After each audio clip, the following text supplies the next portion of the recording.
వచ్చిందని చెప్పి అన్నారు. మరి మన కళ్ళ ముందు ఎన్ని జరిగినా మనకేం అనిపించట, కానీ ఆయన వైరాగ్యం జరిగింది.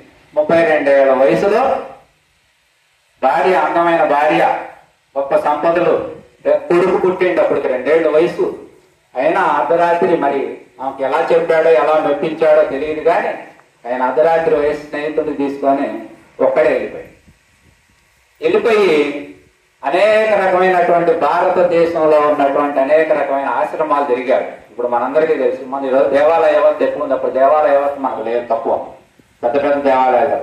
అక్కడ ఆశ్రమాలు ఎక్కువ ఉండేవి. ఆశ్రమాలన్నీ తిరిగి ఆ సాధనలు ఏమిటి మీరు చేస్తాను. ఇప్పుడు ఆశ్రమంలో కూర్చున్న వాళ్ళు ఏదో మరి ఉన్నదాన్నే ఏదో పాత పట్టే కట్టుకుంటాడు, ఉన్నదే తింటాడు, కానీ అక్కడే గడ్డాలు మెత్తాలు పెంచుకుంటాడు, ఏదో తప్పదు చేస్తా ఉంటాడు. కానీ ఏం దేనికోసం వీళ్ళు ఈ రకంగా తప్పించేది అని చెప్పి వాళ్ళు అందరి దగ్గర ఆయన తిరిగి అనేక చోట్ల పరిశోధనలు చేసి వాళ్ళ దగ్గర అనేక రకమైనటువంటి విషయాలు తెలుసుకున్నాడు.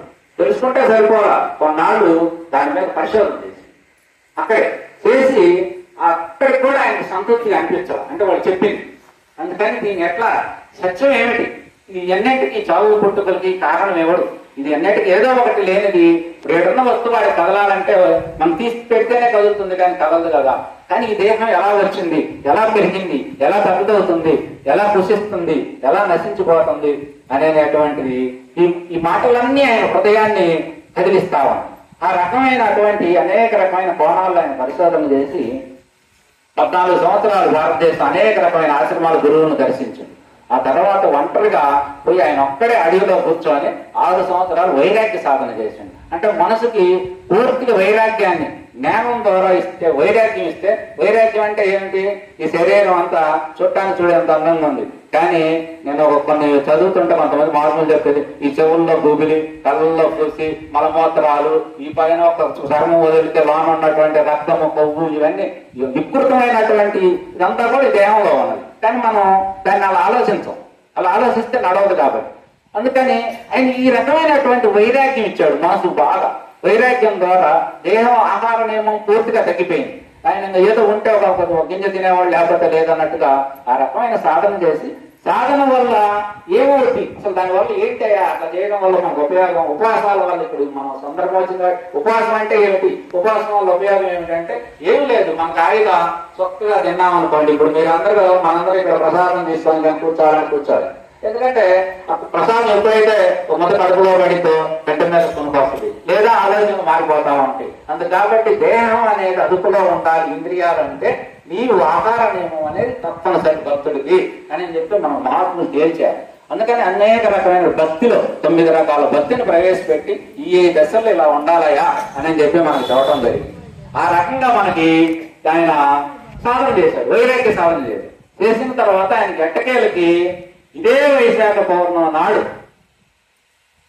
బుద్ధ భగవానుడు జన్మించింది కూడా ఇదే రోజు. ఆయనకి జ్ఞానోదయం కూడా ఒక లుంబిని వనంలో ఒక చెట్టు దగ్గర కూర్చొని ఆయన ఒక పెద్ద బోధి వృక్షం, దాన్నే దాన్ని మనం చెట్టు లేకపోతే దాని పేరు బోధి వృక్షం.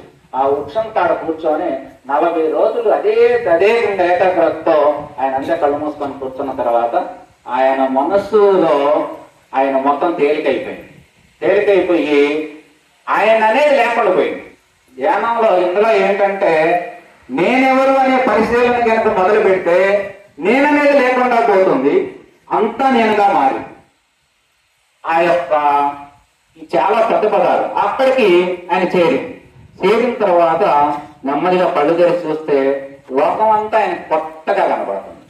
ఎప్పుడున్న లోకమే, కానీ ఆయన మొదలు ఎక్కడ పెట్టిండు, ప్రపంచం అంతా దుఃఖం ఉన్నది, ప్రపంచం అంతా బాధపడుతున్నారు, ప్రపంచం అంతా ఏదో అన్వేషిస్తా ఉన్నారు. దేనికోసం అనేది, ఈ దుఃఖం ఏమిటి, ఈ దుఃఖానికి నివారణ ఏమిటి అనే దాని మీద ఆయన మొదలు పెడితే ఆయన మనసులో ఎప్పుడైతే ఆత్మానందం, చిదానందం, చెప్పలేని ఆ యొక్క బ్రహ్మానందం, దాన్ని మనం బ్రహ్మానందం అంటారు, కానీ బుద్ధుడు మన పదాలన్నీ ఆయన అవి కాకుండా వాళ్ళు పాలీ భాషలో ఆయన ఒక దాన్ని తీసుకొచ్చింది. ఎందుకంటే ఈ పదాలన్నీ మనకు ఎక్కువ సంబంధం, మన సంస్కృతం మన పదాల్లో ఎక్కువ ఉంటాయి. అందుకని ఏ బ్రహ్మానందం పొందాలో ఆ బ్రహ్మానందం అనేది తనలో ఉన్నటువంటి తాను తన ఆత్మ ద్వారా తాను మొత్తం దివ్య దర్శనం అయ్యి సృష్టి అంతా కొత్తగా కనపడి మనసు అంతా తేలికైపోయి ఆనందం అయిపోయింది.